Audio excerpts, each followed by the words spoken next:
V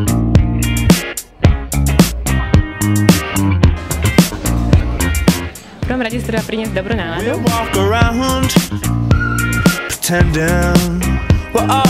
Ide o speed dating spolubývajúcich, kde sa stretnú ľudia, mladí ľudia, ktorí hľadajú a ponúkajú bývanie.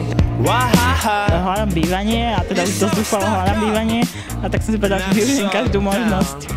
V podstate možno, že dnes sa nepodarí, môže sa podariť inokedy.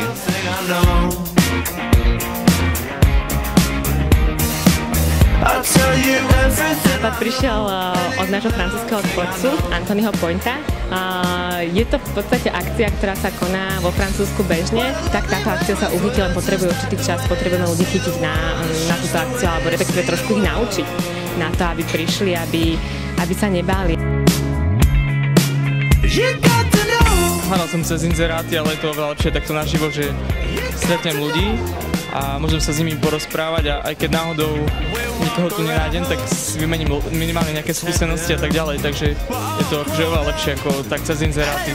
Odpálime druhú sekciu, prvé kolo. Je dôležité, aby každý prišiel s dobrou náladou.